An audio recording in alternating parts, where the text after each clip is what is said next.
Hi, my name is Roy Collin and welcome to the show. I've also got five podcasts: The Awakening Podcast, exposing fraud and corruption, but with solutions; the Crypto Podcast, on about all things blockchain, NFTs, crypto; the Meditation Podcast, talking about all different types of meditation, but there's also meditations there from 1 minute to 2 hours.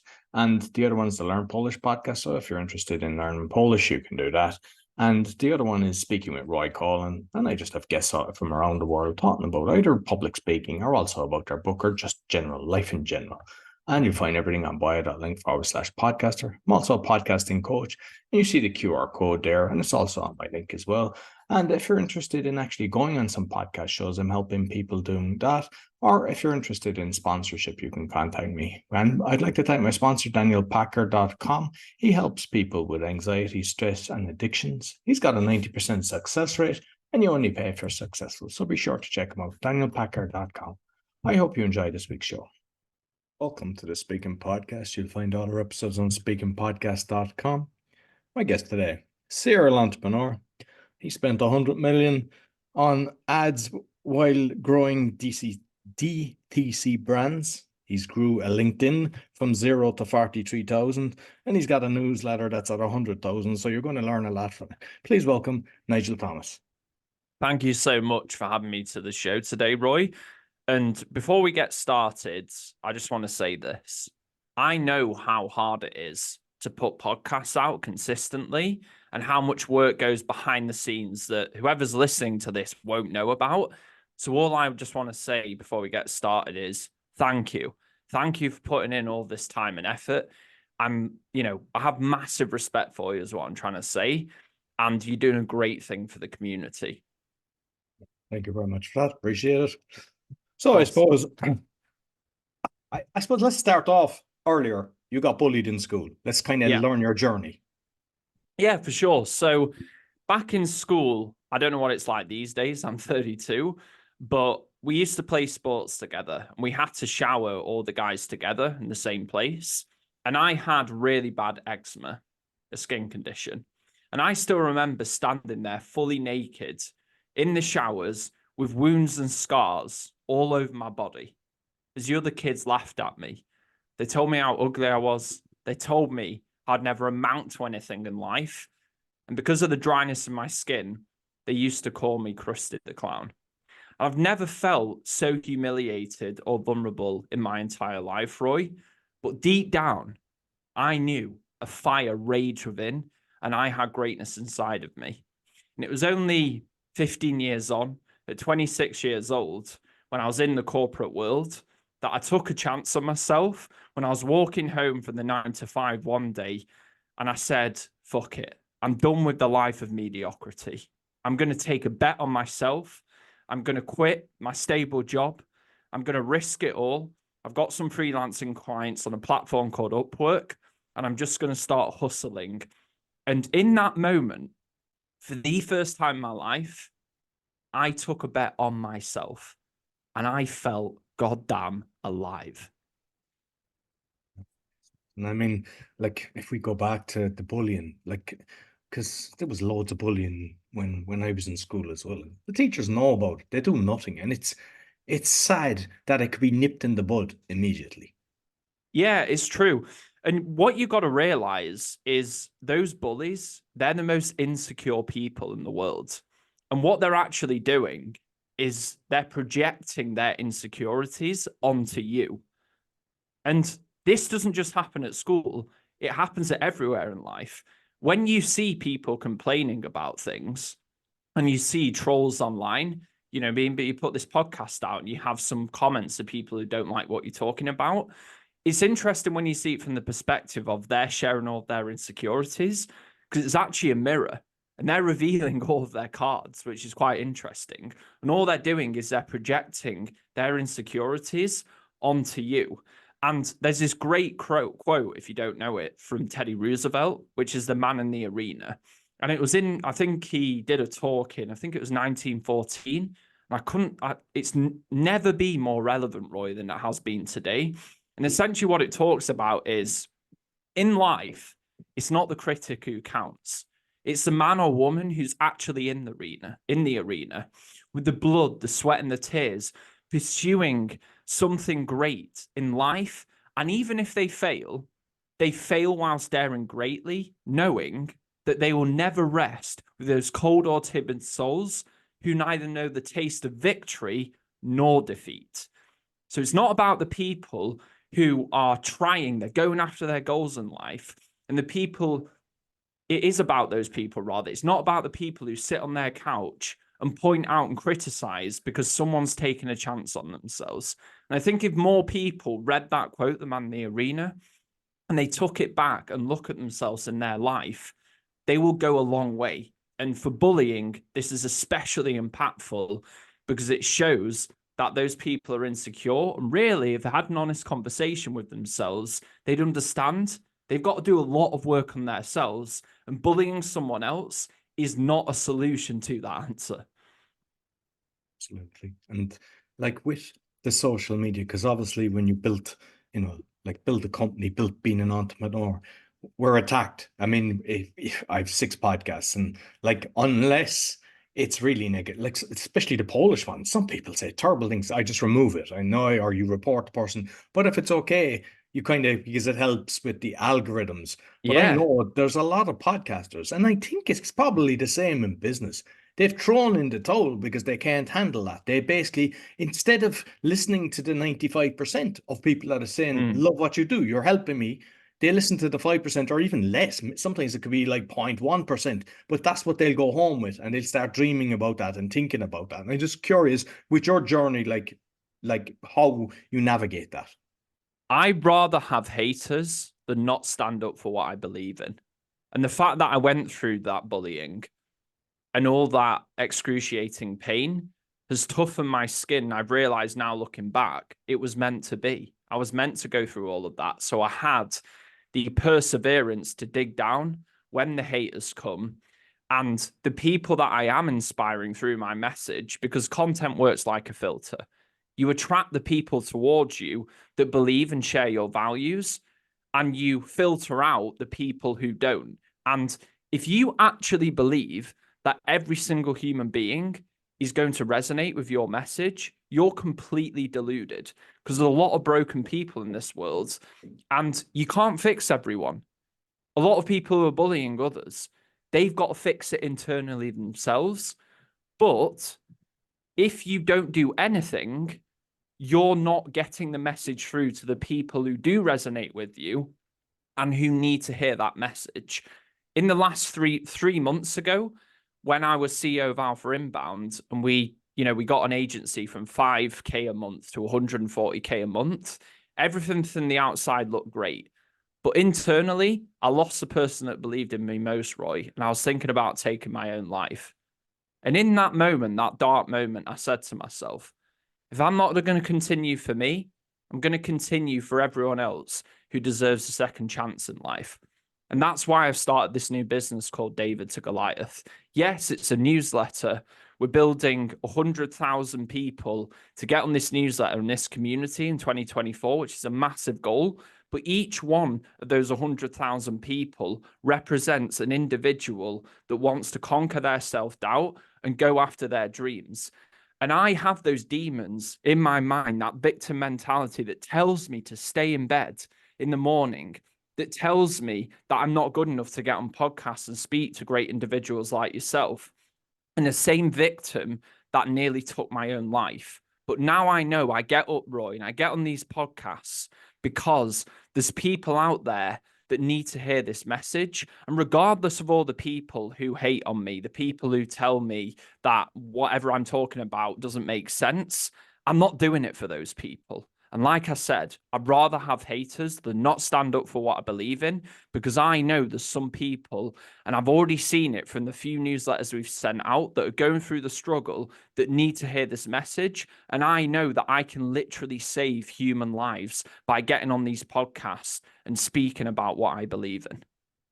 Excellent, excellent. And I mean, I just know from the power of newsletters as well, because one of my kind of first main businesses in Poland was real estate, and I built a kind of large database from the people that subscribed to my newsletter, and there was times that even 2 years later, somebody would buy a property and they go, I've been watching your, because I'd be writing about what's going on and everything. And especially with the media at the moment. I mean, we know the likes of CNN, BBC, RT in Ireland, they're all corrupt and they're, and like the ways of getting the proper message now is one is podcasts, two is blogging, and newsletter is a great way as well, that you're getting the message out and you're reaching the people. And just like, I suppose you've kind of, with your experience, you've kind of realized how important a newsletter can be. Yeah, 100%. And I think you just made a really good point. Most people will never respond to you. Most people will never engage in your content, but that doesn't mean they're not listening. I built an audience of 43,000 people on LinkedIn. Now, I can't tell you the amount of times, Roy, I've got on a call with someone. We're talking about big people in business, right? That built $100 million companies that have got on a call with me and said, Nigel, I've been reading your content for 6 months and I absolutely love it. And they're drawn to me on a very deep level. But if I was looking to see if those people are engaging to keep me going, I would have never kept going in the first place, because I think the statistics, like 90% of people are never going to engage in your content, but you never know who's listening. It could be that one person who has 1,000 of your ideal clients that is willing to open the door up for you because you talked about, the fact you were going to commit suicide, and they might have been having these experiences themselves. And that means you resonate with them on such a deep level that they're willing to open the door for you and give you all these opportunity. But at the start, it's going to take a time to build that trust. And every single time you put out content, you're turning that wheel, you're showing up, you're showing that you're not just a one-hit wonder, and that you're coming back and you're there in it for the long term because you have purpose and you believe in what you're saying. And over time, as you build this trust up, lots of people will start to reach back out to you. And the best analogy I can give, Roy, it's like a boomerang. At the start, you need to push that boomerang out there, and no one's going to care about you. People don't care about how much you know until they know how much you care. But in time, if you keep going, you keep doing the reps, you keep doing the inputs, you keep putting the content out there, that boomerang will come back to you in ways that you never imagined. And I've had this experience myself, and I'm sure you have, Roy, too. And I think it's a great lesson that you need to keep working in the dark when no one is looking. And that ultimately is what brings greatness into the light. Absolutely. And I remember with like the first podcast, which is this one, the speaking podcast, there was times you get all the different hearts and comments or whatever, but then it kind of plateaued. But the numbers were still doing very well. And it was when I went to an event, it was a Mind Valley event, and the amount of people that came up to me and they just said, I listened to all your episodes and everything. And it was like, I never even saw a comment from them. And there's times people would say, you've helped me so much. And with the different things I'm doing, sometimes people would just reach out. Like one time a woman, she says, look, I'm living on my own with my 3 children or whatever. And she's not looking for it. She's just kind of writing to you to thank you. And so I never kind of look for validation. And unfortunately, some people, they have to have that. They throw in the towel because they think there's nobody listening. But like, even what I kind of realized with the YouTube thing is, I listen to a lot of different YouTubes. I listen to a lot of podcasts and everything. And it was when my son was watching on the TV, YouTube, of what he was liking, and he was giving thumbs up and everything because the guy was saying, give me a thumbs up. And I saw my numbers started increasing, the subscribers. And I realized, and then I thought, I'm not actually liking any of the stuff, even though I'm liking it. So then I consciously, if I'm looking at something or I see another podcast or I see somebody with they've launched their book, I make it my intention to do it, but I know that the majority of people don't do that. Yeah, and I think that's also a call to action that anyone who's listening to this podcast, reach out to Roy and tell him what you like about this podcast and give him some feedback, because then he's going to be able to create better content, which is more suited to you. Roy's there grinding away in the dark, doing 6 podcasts, and it's a lot of hard work.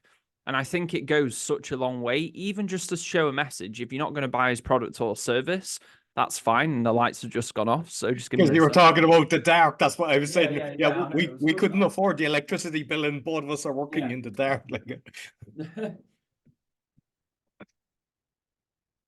Very good. So with the LinkedIn, I mean, to go from 0 to 43, like, I know what it's like to build something. That's a lot, Yeah. especially in LinkedIn.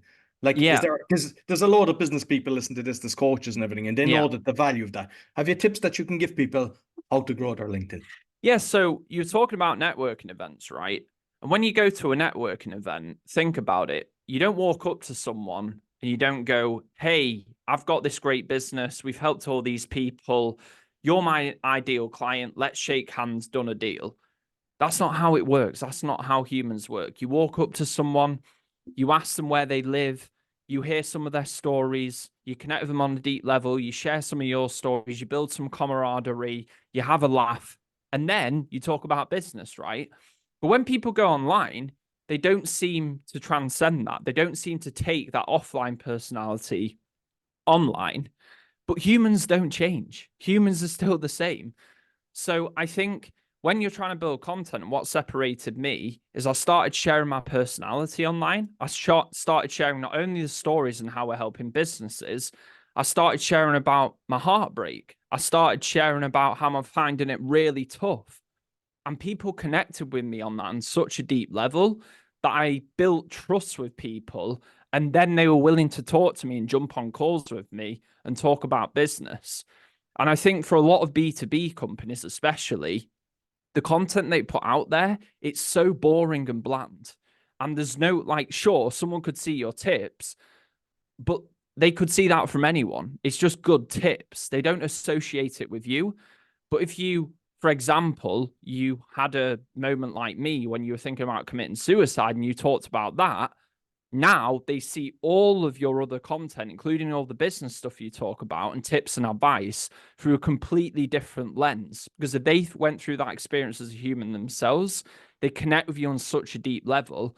And now it's all about your content and you as a person. And so many more people be willing to do business with you, and so many more people remember you. And then what happens is you get word of mouth marketing. So if you see that piece of content, you've got a great story, then what happens is they at the dinner table, when they're next having a conversation with their family or the business friends, "Oh, did you hear about that guy, Nigel Thomas? He's thinking about committing suicide. Now he's documented his comeback in public." And now they tell five of their friends, because the story's so powerful and they all resonate with it, they tell five of their friends. And then they tell five of their friends.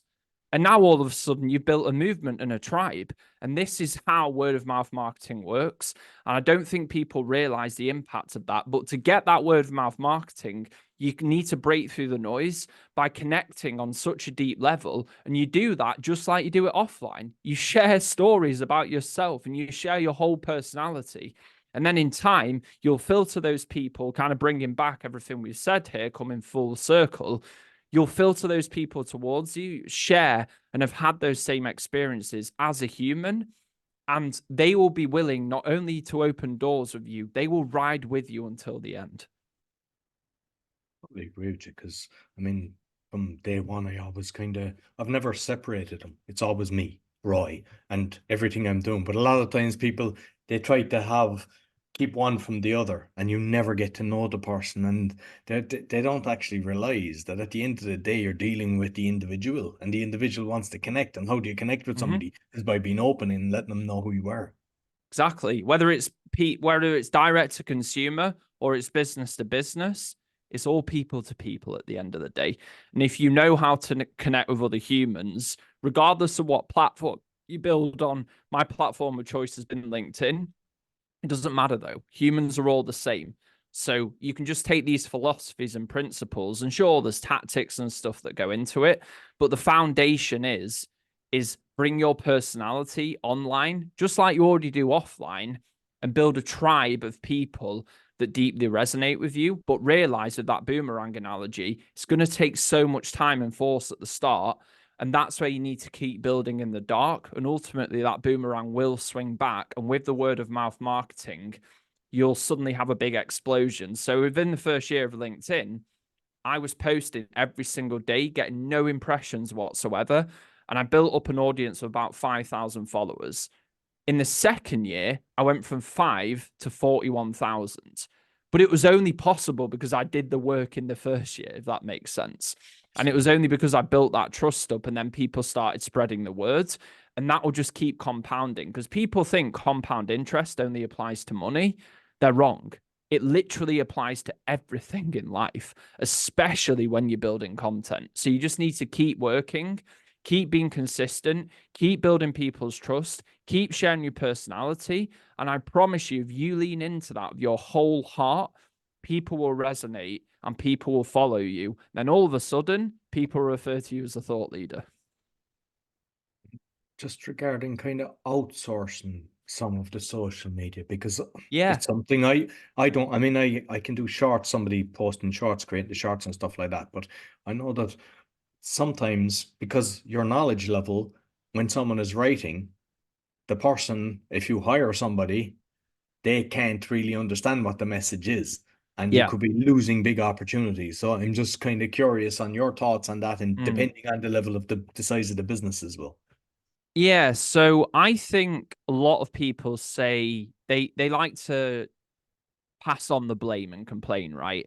I hired this person and they were shit and I'm not going to use them again. They just didn't understand who I was. But in reality, when we look at what actually happened, most of the time, it was because they had terrible processes and they weren't communicating with that contractor or person they were outsourcing it. If you're going to hire someone overseas, sure, you're going to be able to do that cheaper. But also, you've got a responsibility to have a process documented out in such minute steps that even a child could understand that they can go and implement that, because those people aren't going to have the same kind of educational training from their background because they come from a country where the resources, aren't as abundant. So you've got to take the responsibility. I think at the start, you need to do it yourself, right? Because then you understand how to delegate that process. But if you break things down into their constituent parts, into minute details to the point where you could literally explain anything to a child, like there's a lot of guys, the typical white guys in the boardroom thing, and they talk about all this complex jargon. It's BS, man, because really, if you can't explain your concepts of business to a child, what it actually means is put your ego to one side. You don't actually understand it that well. So when you're building your processes and at the start and you're doing everything, the idea is to document everything in very minute details into what we call SOPs, standard operating procedures, and record videos using software like Loom and document things out in very small steps. And then you can delegate it properly to another team. And instead of blaming other people and saying those people aren't right, look internally, look inwards, and see that it's your responsibility to make sure that those people understand it because you've broken things down to such simple steps. Fantastic advice, because most of the times what people do is they just blame the other person and they never told them what to do, and they just, like, I expected this and you didn't deliver and I expected that, and unfortunately that's the way it works. So what you've just said is what people should be doing. So I know that you've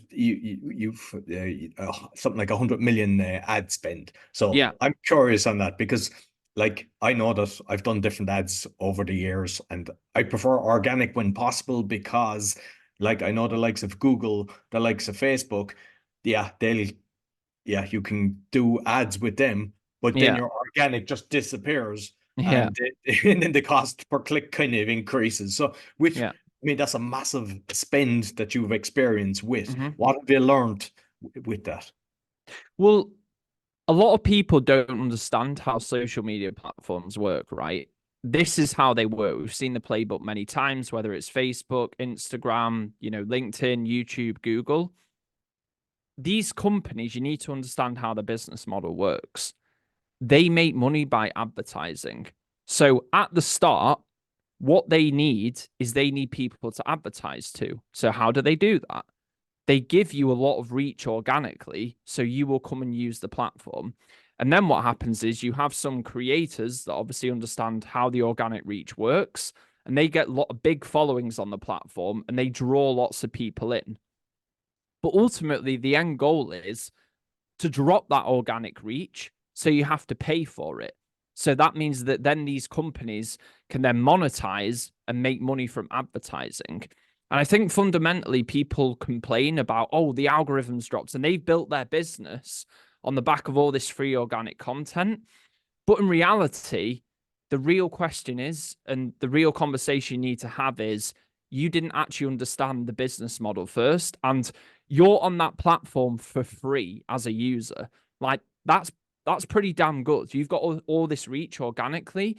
So the responsibility lies with you to understand the end goal of that business and to understand that one day that organic reach is going to drop and you need to work out how to advertise. And anyone can do that. There's YouTube videos online, or you can hire other people if you've got the resources. But paid advertising is essentially a way to get reach a lot faster. So you essentially accelerate what you would do organically through paid advertising. Because let's take it to the extreme level. If you had enough money and money was no object, literally tomorrow, you with billions of pounds could get on every single person's newsfeed on Facebook and Instagram. You could just literally pay for that reach. That's the power that paid advertising has. Now, obviously, that isn't actually possible, right? Because no one's got unlimited resources. I wish we did, but that's not how the world works. You need to understand how to do marketing, how to get a good message out there, how to resonate that to get people to click to your website and then have a good product. So you need to understand economics, how much you're spending on your advertising. And obviously, is that giving you a good return investment on the back end? And I think a lot of people get into advertising and it's like a casino, right? You start spinning the roulette wheel and you start getting emotions involved and then you lose a lot of money. And just like in a casino, the house always wins. Facebook will always be willing to take your hard-earned money because that's how they make money as a platform. And by the way, they don't care about you as an advertiser. They've got millions of advertisers to pick from. So again, you need to take the responsibility into your own hands. And if you only rely on organic reach, you need to understand that one day that's going to drop because this is how these social media platforms work. And until the business model changes, this won't go away. So you need to diversify, but understand paid advertising is a core component of business. And, when you're kind of bringing in leads, whether paid, just say we stick with the paid version, really, because there's a lot of different ways of doing that as well. Like you get the form, you get the video, and then next, because you get some people that do like a 7-stage process. Is your experience less is best, or what kind of the way to There's only two maximize? main things that matter with paid advertising in terms of two main things you need to understand. And this is what all investors look at for businesses. You've got lifetime value, the amount of money that your customers spend with you over the course of the lifetime they're with your business. And you've got how much it costs to acquire that customer, right? The CPA. Now, if your lifetime value is greater than the cost it is to acquire that customer, you have got a healthy business. A good ratio is to have 3-to-1. So lifetime value is 3, cost to acquire customer is 1. But if you have a 10x, 10 times lifetime value, what that means, because the way these platforms work is they're auction systems. So to get into that person's newsfeed, the person that's willing to pay the highest amount will win that auction system. This is why big companies obviously outcompete small companies because they have more cash. But if you focus more on the lifetime value and think about ways through email marketing, selling different products to increase the amount of money that you make from your customers over the course of 3 months to 6 months to a year, if you make, let's say, $100 in profit over the course of 6 months, you know that you can spend $20 to acquire that customer. Because even if you lose money, if you only make $15 when you acquire that customer, so you're at a $5 loss, as long as you don't run out of cash, within 6 months, you'll be profitable. So then you can just reinvest more back into the front end. And the more lifetime value you can increase on the back end, that means the more you can spend to acquire those customers, which means you can then outcompete your competitors in the auction system. And that means you can eat up more market share faster. With the copywriting then, because you subscribe to Glazer Kennedy, and I liked reading Ted Nichols on copywriting.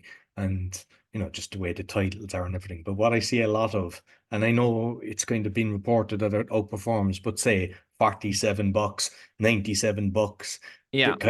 as opposed to the 100 or 997 to 1,000. Like, Yeah. what's your thoughts on that? Is it something that's just what works? What, in terms of the pricing? As in, like, the strategy of using, 7 at the end, for the sake of $3 when Oh, you're right. charging $1,000. Because some people, like, I've got clients and they go, no, I'll just stick it with the thing. And then, but yet you look at the statistics and they're saying it outperforms a lot more. And I'm just curious, with your experience. Yeah. Yeah, so they actually did an analysis of all the advertisers on Meta, Meta being the new company that's the umbrella for Facebook and Instagram. And what they wanted to find is, what do the top 1% of advertisers do compared to all of the rest to get the best results? And the results were quite astounding. What they found is the biggest differentiator between the top 1% advertisers on the whole of Meta, 2.5 billion active users, is they test 11 times more. So when people online, they talk about follow my 11-step process and you'll get these results. Cold email is the only way. Paid advertising is the only way. It's the only way is to advertise at $97. All of that's BS. The only way to have massive success in business and life is if you create your own playbook and you test. Sure, some of these strategies work, but you need to test yourself. And how you really create and drive innovation is if you're willing to test more than the other person.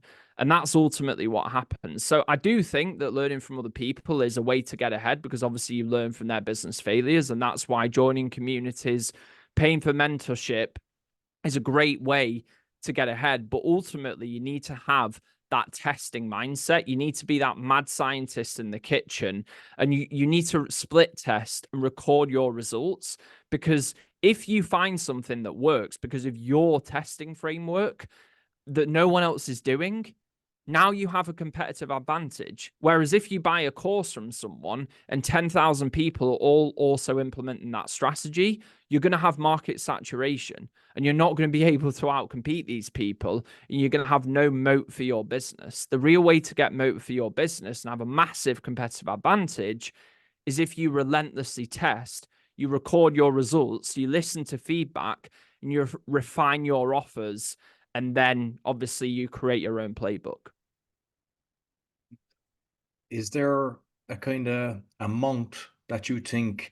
So, for example, someone selling high-end stuff, from 2K, 5K Yeah. kind of thing, and what amount of budget they would need to be doing monthly? Because I've come across people and they think they'll do $10 and they think, yeah, I'll get my leads and understand that, and then I'll make changes. But the reality is you have to spend a lot of money to get proper kind of statistics to make Yeah, change. because you're basically what you're paying for, because you can get organically, right, is paid advertising. So in business, let's strip everything back. What you're doing is you're solving a problem for a subsection of the market. And if your solution is valuable enough to the point where people are willing to trade their hard-earned cash for your solution, that's when you have product market fit. But to get to that point where you have product market fit, you need to get feedback and then iterate on your product or your service, right? And what paid advertising does is it spins that feedback wheel faster. So, for example, if I had a product, and let's just say it was a supplement product, I could go out onto the street today and get feedback from 10 people, right? I probably wouldn't be able to do much more than that. Maybe 100 people. Maybe if I was really hustling, 200 people, right? If I had the cash with paid advertising, I could get feedback from 10,000 people. Now, what solution to this supplement or what product do you think is going to be better? If 10,000 people have given feedback, or if 100 or 200 people are giving feedback? And that's why paid advertising, if you understand the economics behind it, gets you so far ahead so much faster. Because then within the same 24 hours, you can literally reach and get feedback from, like I said, 10,000 people. And then you can iterate and build a product which has such good market fit that then you can start charging more for it. And that's where you get the massive wins in business. I see that you were a quantity surveyor. I studied that Yeah. in construction Small economics. job. Yeah, so I'm just curious because it was something for me. We had to learn everything off by heart, and then when I came out of college, it was like there was computer systems that was doing it. But I I think it makes you conscious of everything with the pricing. I think it would have been an advantage in the business world. Have you found that? What?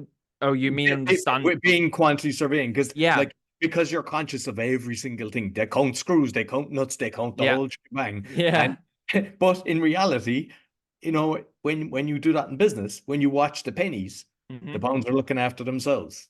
Yeah. I mean, ultimately, when I was at school, I hated maths, right? It wasn't enjoyable. But when I started seeing that paid advertising, really what you're doing is you're solving a maths problem. You're trying to figure out, like I said, the lifetime value and cost to acquire a customer. You're just trying to figure out the equation and see how it works out. And when you see, obviously, the outcome of understanding that maths problem is making shit tons of money, suddenly things become a lot more exciting. So I think if you're going to have success in business, you either need to understand how to do maths and how to track numbers on spreadsheets, or you need to partner with someone who understands that.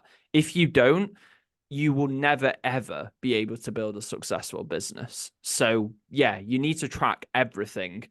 And really, as they say, what gets measured is what gets managed. And with the different social media at the moment, I mean, we talked about LinkedIn, there's Facebook, there's Google, and there's TikTok. There's a gazillion of them. Yeah. It's like, is your experience that you do a few, or because I see people they try to do everything and they don't really do anything, Yeah. or do you do one and just dig deep and understand it thoroughly? Yeah. What's your kind of take? It depends on the resources you've got. If you're doing it all yourself, you should just do one platform. But to figure out which platform you do, you need to understand where your customers are. So, for example, with LinkedIn, if you're trying to sell to salespeople, it's the best platform. There's a lot of B2B business on there.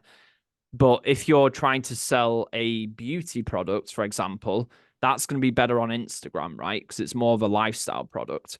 So I think being smart about which platform that you spend and invest all of your time in before you get started on one is even more important. And that's by having conversations in your community with your ideal customers and asking them where do they spend their time. And then they'll connect with other people who are also your ideal customers who also tell you where they spend their time. And then you can go all in on one platform. But yes, I definitely recommend if you're stripped for resources, focus and build and understand and build that trust on one platform, and then you can start expanding to other platforms. Because the thing is let's say you figured out LinkedIn, you've built an audience to 30,000 people, you've now built an asset of content which you know resonates with your audience. So when you get started on another platform, not only will a lot of those audience follow you, but also you'll be able to just use your best content and then just repackage it and repurpose it in a different way that platform uses that content. So now you can move a lot faster. But it was only by focusing and building it for one platform, because like I said, it takes a lot of time with that boomerang analogy to build that trust with people. So yes, figure out where your customers are and then go all in on one platform to the point, and the indicator will be before you go to other platforms is when you go to networking events, like you said, Roy, are people knowing who you are? Are people coming to you? Are you getting people messaging you, asking to jump on calls with you? Until that happens, you need to keep going on one platform. And with, like, say, LinkedIn, and I presume it's kind of similar with Facebook, there's a follow or there's a connect. And like a lot of people would follow me and stuff, and then there's others connecting. And I used to just accept everybody for connecting. But then there's so many podcast promoters that they just wreck your head and they just start bombarding you with messages. Like, what's your kind of take on that? Like, should you just connect with everybody and then just remove the kind of people that just want to, they don't understand no? Or is it better to try to stick to have just the followers? Yeah, I think the content's the foundation, because the content is obviously, if you're being consistent with the message you're putting out there, you will get a lot of people following. And that's where the big outsized return comes. Like, you can only reach, if you do cold outbound and send DMs every day, you can only reach, I think LinkedIn, you can send, is it like 100 connections a week, I think? So it's a very limited amount of potential. If you get a post which goes viral, you can reach 1 million people. And then everyone reaches out to you. So now you have leverage on those relationships because you're the trusted influence. So I think the content is the foundation to everything. And then everyone will ask to connect with you. And then obviously you can connect and accept who you want. But what you need to understand with LinkedIn, and this is something where I went a little bit wrong, is if you start connecting with everyone, what happens is your content that then gets pushed out to the wrong people. So a really good metric to focus on, and there's this guy in Manchester called Lewis Kemp who talked to me about this, and it really helped me understand it better, is don't just look at the amount of followers you've got, look at the amount of revenue per follower. So divide the revenue you have by all the followers and see how much revenue you have per follower, because there's lots of people who might only have 5,000 followers, but they've got like $50 in revenue per follower compared to someone who has 100,000 followers, pushing out content to people who would never buy their product or service. And they've got a really small revenue per follower. And sure, they've got this big ego boost of a big following, but in reality, they're not making any money. So I think important to connect with the right people, but it all comes back to that content and making sure you're being consistent and you're pushing in the right direction. Finally, with your the newsletter, you might what exactly you're covering in that, and then how can people help you to make it grow?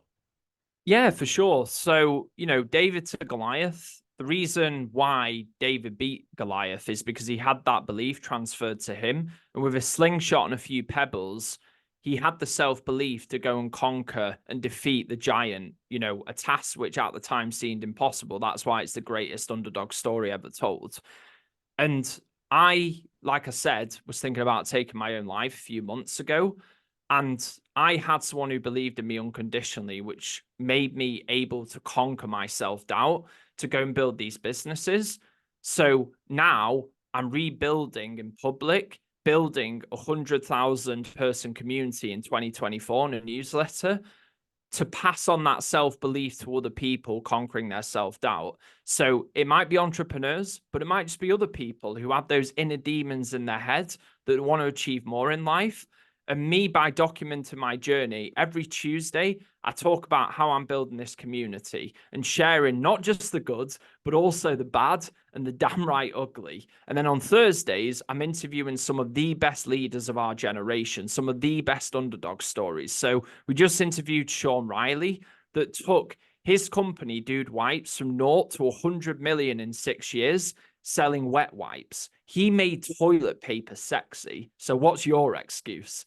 And every Thursday, we bring those interviews, and every single newsletter is like a work of art, man. They take 50 hours to put together these newsletters. We create comics and stories around them, and they're really deep.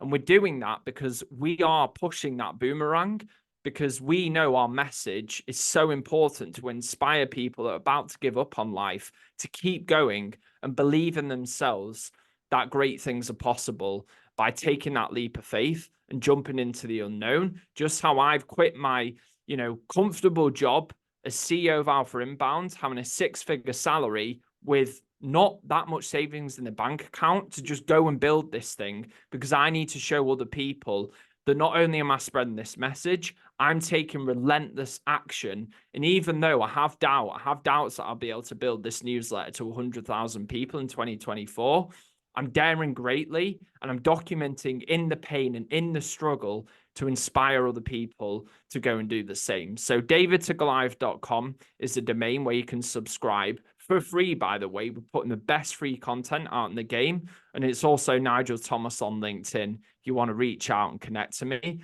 let's have a conversation about where you're going in life. So my message to you, the listener, is this: keep dreaming like a giant, but fight and believe in your dreams like a goddamn underdog, baby. I'll put the links both on the audio and the video. Thank you very much. I appreciate it, my man. No problem. So that's all for the Speaking Podcast. Until next week, take care.